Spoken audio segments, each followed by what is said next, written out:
I feel the beauty of Jewish life. Some happiness. You said it's sad? Well, it's Yom Kippur. Yeah. Yes, Yom Kippur must be sad, but some mazurkas of Chopin are sad, and yet we are happy to express them. Maybe we can take our seats.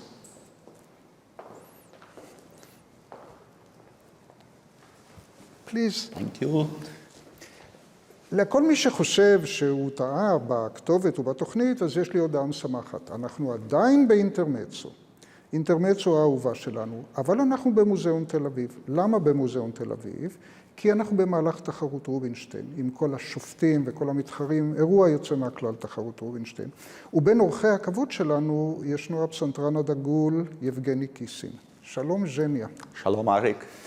I know that you speak Hebrew, but we'll carry on in English. And we started the conversation. Not well enough to give an interview. But I remember your address in Let's yeah, I remember your address in Hebrew in the Hebrew University. That was amazing. I know if you would. And you also speak I keep learning. Yes. You speak Yiddish. Yes, that I do. But let's come back to Maurizio Gottlieb. You said it's Yom Kippur sadness. And I replied to that the happiness to express sadness is maybe the best happiness. What do you feel? Well, first of all, it doesn't have to be either happiness or sadness. Of course, we Jews are a people of extremes, but Yes. life is much more complex than that. Second, I'm not sure if expressing sadness is the best happiness, but yes, one can feel in a certain way happy to express sadness in certain situations. We musicians, musical performers do sometimes. I agree with you so much that mixed feeling is the main essence of music, that you have still wet eyes and you start smiling this moment. I feel that Maurizio Gottlieb here is overwhelmed by the beauty of Jewish life, that it's not only misery, it's not only pogroms and all that. I understand that you showed Jewish identity at a very early age. How old were you that you discovered that you must be Jewish, that you are Jewish? It has never been a question of must for me. I knew that I was Jewish since I was a child, but not Jewish in that way. After all, I grew up in a state in which atheism was an integral and important part of the official ideology. So as a child, I knew absolutely nothing about Judaism. For us Soviet Jews, that was an ethnic issue, not a religious one. Zionism, the Zionist idea originally was also an ethnic one, a national one, not a religious one. Yeah, Lady Annabelle Weidenfeld mentioned before that you wanted to go and play in Birobidzhan. True, as a child, because at that time I didn't know anything about Israel, about Israel's existence. So it was Birobidzhan that I identified with Jewish people at that time. That's amazing. So you went and played in Birobidzhan? No, I didn't. Oh, but I had that dream. I see. I'm not sure if they had any concert live there at all. Well, probably a little bit, not much. How old were you when you expressed the wish to go to Birobidzhan? I don't remember exactly, but I must have been probably 6 or 7 years old, maybe 8 or 9. Your wonderful, famous first world debut was playing the Chopin concerto at the age of 11 or 12? 12, both Chopin concertos in one evening. In Moscow? Yes. And we would like to watch a little bit some parts of this unforgettable performance.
Zhenya, that is so wonderful. I cannot express my emotions watching it and listening to it. Thank you. Is it good to be a wunderkind? I don't know. At that time, I couldn't care less. I just loved music and loved playing it. But today, when you look back, you know, you may start your career as a young boy, or you can mature slowly like Sviatoslav Richter, and then become a late bloomer. Since childhood, I loved playing for other people. So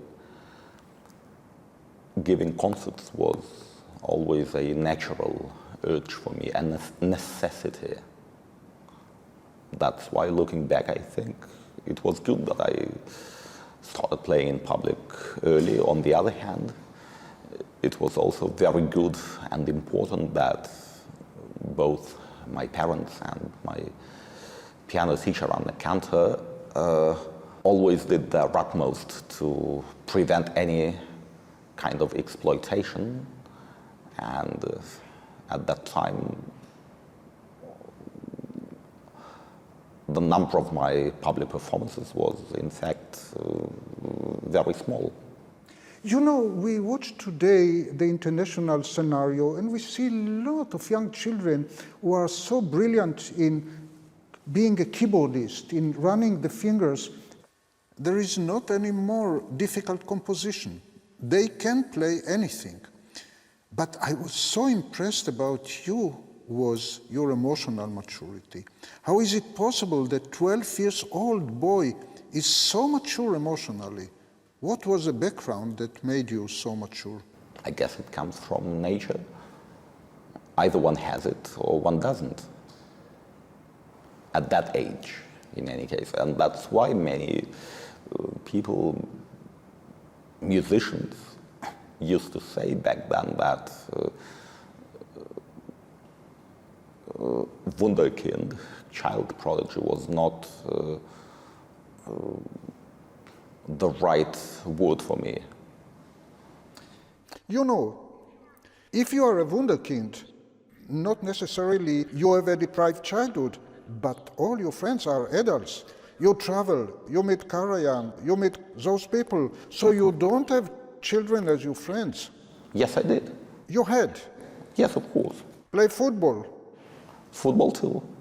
Really? Oh yes, absolutely. You were the goalkeeper or what? No. Or maybe from time to time that too. In the defense or? Oh, it wasn't that sophisticated. I see. Are you still watching? It wasn't even always with a real ball. Sometimes with an old shoe or a piece of ice. Yeah, remind me. Or even a dry loaf of bread. And those children who were your friends are still your friends today? Do you meet them? They come to your concerts? Many of them are zersägt und zersprayt, as one says in Yiddish, Yeah. spread around the world. Well, some of them I keep in contact with. With some of them I have re-established the contact recently. So, Zhenya, let us watch a clip of you, Tchaikovsky, wonderful performance from Carnegie Hall. Who was the conductor? Seiji Ozawa? Ozawa. And you mentioned the watch. Yes, the watch I'm wearing was given to me after that concert. It was the opening of Carnegie Hall's 105th anniversary, so it says here 10/5/95 Carnegie Hall.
I would like to ask you a question.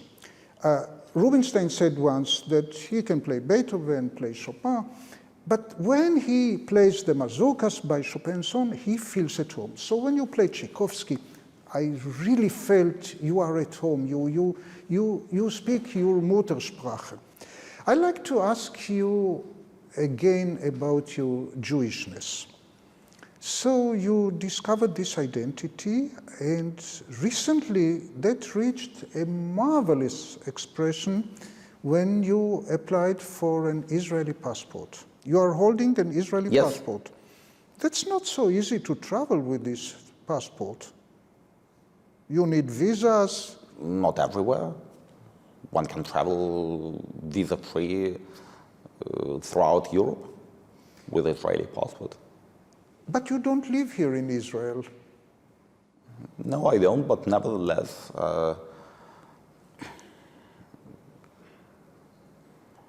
I have identified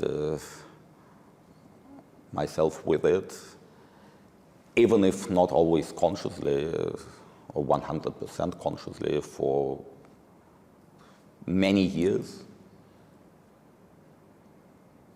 So it feels very natural for me. And needless to say, I can certainly identify myself with Israel more than with Great Britain, with all my respect for that country, a passport of which I also have had for about over 10 years. and needless to say how happy and proud we are that we share the same passport. Thank you. Zhenya, look, I prepared, where is it, a whole shopping list of topics and subjects I would like to ask you. But you read Hebrew, you can read it yourself. Do you want to read it? So you can choose, you can pick. Which one do you want maybe to talk, to reply? Rubin. Yeah, Rubinstein. Whatever, you choose. Yeah, Rubinstein. You choose. Rubinstein. Good topic. Rubinstein. We are at the Rubinstein competition. You were 11 when he passed away. True. So you never played for him? No, of course not. Of course not. At that time, I couldn't even dream of traveling abroad. Yeah, I played for him as a kid. That was unforgettable.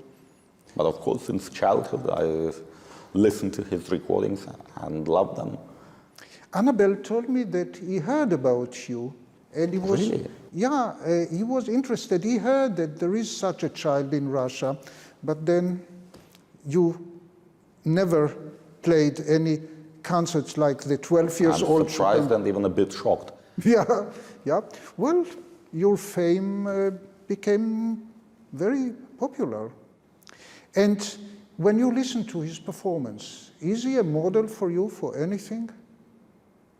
Sometimes. I noticed that you play the beginning of Chopin Fantasy much slower than him, or the D-flat major Nocturno. He plays it kind of flowing, and you play it. I play everything, and Chopin's D-flat Nocturne in particular, in the tempi which will feel natural for me and in which I'm able to say everything I want to say. Rubinstein recorded Chopin's D-flat Nocturne when he was, I believe, in his 80s. As Bruno Walter wrote in his book, when we are young, we tend to play in slower tempi than when we are old. Because when we are young, we need more time to say everything we want to say. That's a very interesting statement. Also, when we are old, we heard this piece so many times, so we don't have the patience again to stretch and to squeeze it so much. I think Rubinstein could be a model not only as a pianist, as a musician, but as a human being in general. He was certainly a fascinating personality and had an incredible life. Yes, yes, indeed. Which was not only a matter of luck, but also clearly formed by his famous attitude to life. Yes, yes, we all learned from him and still learn. We should. Yeah, and also the affinity and great passion and love to Israel. True. In which way you are a great follower of Rubinstein. You. Yeah, we would like now to watch another clip that we prepared, and in this La Campanella, you show so much elegance and lightness that is amazing. Is it natural quality of your hands, or is it the skill or technique that you developed?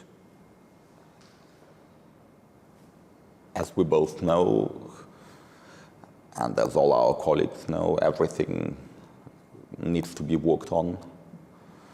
And in a piece like La Campanella, especially so.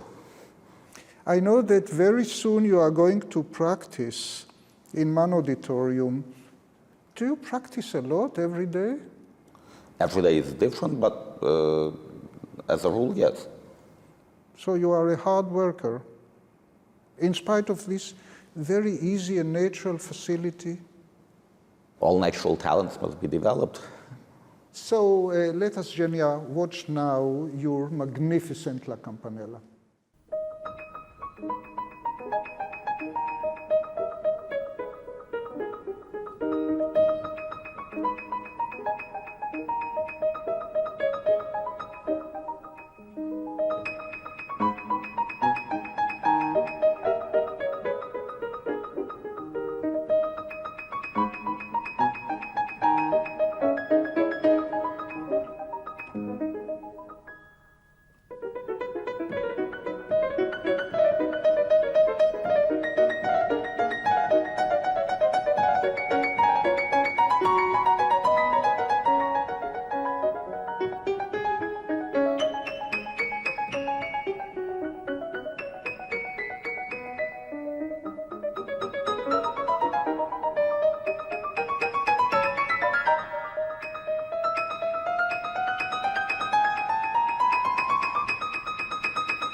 Zhenya, the last clip we would like to watch together is your unforgettable performance of Rhapsody Espagnole. When was it? It was in February 1992, soon after our family moved from Russia to the United States, to New York, and I was invited to perform at the Grammy Awards ceremony at the Radio City Music Hall in New York. I played that excerpt from Liszt's Spanish Rhapsody, was introduced at the ceremony by Whoopi Goldberg. Before my performance, I was given a separate room with a concert grant, so I remember that that was only a short excerpt, not more than 3 minutes long. And I remember how I kept practicing it in that room just before my performance, playing it over and over again, and then playing in front of the 6,000 people in the auditorium and the 1.6 billion TV viewers. I felt rather calm and relaxed. And it was then that I not just understood with my brains, but felt from my own experience that first, in order to play well, one needs to practice, and second, being well prepared was the best way to cope with pre-concert nervousness.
I played Liszt's Spanish Rhapsody at my solo recital debut at Carnegie Hall in 1990. That concert was recorded, and the brochure for that CD album contained an interview with me in which I said, among other things, how much I loved Spain, reading about Spain, its culture and history, and what a joy it was for me to play such a Spanish piece, which I was associating with everything I was reading about that country. And then when I came to Spain a couple of years later for a recital tour and played, among other things, Liszt's Spanish Rhapsody there. One of the articles in a Spanish newspaper about me said, hopefully now Kissin will learn something about Spain and realize that Liszt's Spanish Rhapsody has nothing to do with our country. Yeah, but maybe it has to do with the way Liszt approached Mediterranean music, and we are still sharing some coastline with Spain and some mood of this part of the world. And many Spaniards are in fact of Jewish descent. You're sure. And speaking of Jews and Judaism, maybe it's a time to return to this incredible Maurizio Gottlieb painting. You know, it was for many years next to the museum concert auditorium. So whenever we went for a concert, we saw it and got the inspiration. I watched this painting. I feel I'm reading a book by Agnon. You say it's the sadness of Yom Kippur. I say it's the happiness of being a Jew. I understand that you are going to play in the Verbier Festival a program designed by you and Martin Engström by the name De la Vie Juive, from the Jewish life, מהחיים היהודיים. Was it your idea? I think it was my idea to play some of that repertoire, yes. And then Martin Engström thought about the rest of the program. How wonderful. So, yes, I'll play Bloch's Sonata and 5 pieces from Alexander Crane's Suite Danseuse. So from the Jewish life of Maurizio Gottlieb to the Jewish life played by ז'ניה קיסין in the Verbier Festival. תודה רבה, ז'ניה. היה כיף להיות ביחד. הפעם הבאה נעשה אינטרוויו בעברית. מה אתה אומר? Hopefully in a few years' time I'll be able to הכל בעברית? give an interview in Hebrew. הכל בעברית. I'll try my best. תודה רבה, תודה רבה. אין בעיה. תודה רבה. נעים מאוד.